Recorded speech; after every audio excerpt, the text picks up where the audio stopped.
Apparemment, toutes les religions se ressemblent.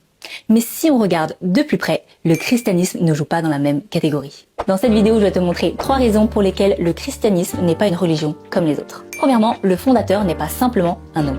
Dans toutes les religions, le fondateur est un homme qui parle de Dieu. Moïse, Mohamed, Bouddha, Confucius. Mais dans le christianisme, c'est Dieu lui-même qui parle comme un homme. Dans Jean 1, il est écrit « Au commencement était la parole, et la parole était avec Dieu, et la parole était Dieu. » Et ensuite, la parole a été faite chair et elle a habité parmi nous.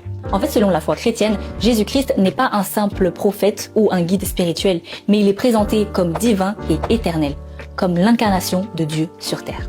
Et maintenant, écoute bien ce que les autres fondateurs ont eux-mêmes reconnu. Bouddha a dit « Je cherche la vérité, je ne l'ai pas encore trouvée. » Ici, il dit « Cherchez la vérité ». Mais Jésus dit « Je suis la vérité ». Et Mohamed, dans la sourate 46, a dit « Je ne sais pas ce que Dieu fera de moi ni de vous. » Donc même dans le Coran, Mohamed dit qu'il ne connaît pas son sort éternel et il ne prétend pas non plus garantir le salut. Mais Jésus dit « Je donne la vie éternelle ». Et même Gandhi l'a reconnu. Il a dit « Jésus est le seul qui ait prétendu être la résurrection et la vie. Aucun autre n'a eu cette audace. » Ici, Gandhi reconnaît lui-même que Jésus est unique dans son message. Il souligne que personne d'autre n'a osé dire ce que Jésus a dit. Donc, contrairement aux autres leaders religieux, Jésus ne montre pas le chemin, il dit « Je suis le chemin ». Et deuxième point, dans le christianisme, le salut n'est pas basé sur tes œuvres. En fait, dans toutes les autres religions, tu dois mériter ton salut. Prière, jeûne, rituel, karma, bonne action.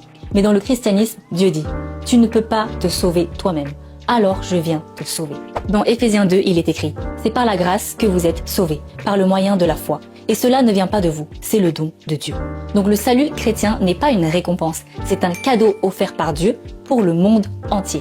Dans le premier épître de Jean, il est écrit « Jésus-Christ s'est offert en sacrifice pour le pardon de nos péchés, et non seulement des nôtres, mais aussi de ceux du monde entier. » Et d'ailleurs, le vrai christianisme n'est pas un code moral, c'est une transformation intérieure. Les autres religions cherchent souvent à changer ton comportement extérieur. Mais voilà le problème. Tu peux faire des bonnes choses en apparence, mais avoir un cœur rempli de haine ou d'orgueil. Et c'est justement ce que Jésus dénonçait chez les religieux de son époque. Dans Matthieu 23, il dit « Pharisiens aveugles, nettoie d'abord l'intérieur de la coupe afin que l'extérieur aussi devienne pur. » Donc Jésus ne nous enseigne pas uniquement à faire des bonnes actions, mais à être transformés dans notre intérieur. Dans Ézéchiel 36, il est écrit « Je vous donnerai un cœur nouveau, et je mettrai en vous un esprit nouveau. J'ôterai de votre corps le cœur de pierre, et je vous donnerai un cœur de chair. » Et le troisième point, il faut savoir que tout a été prophétisé et confirmé. En fait, Jésus n'est pas arrivé de nulle part. Sa naissance, sa vie, sa trahison, sa mort, sa résurrection, tout a été annoncé des siècles à l'avance par plus de 300 prophéties. Michée a prophétisé sa naissance à Bethléem, Ésaïe a prophétisé sa souffrance et sa mort, Zacharie a prophétisé sa trahison pour 30 pièces d'argent, et même le psaume 22 décrit sa crucifixion, avant même que cette méthode existe.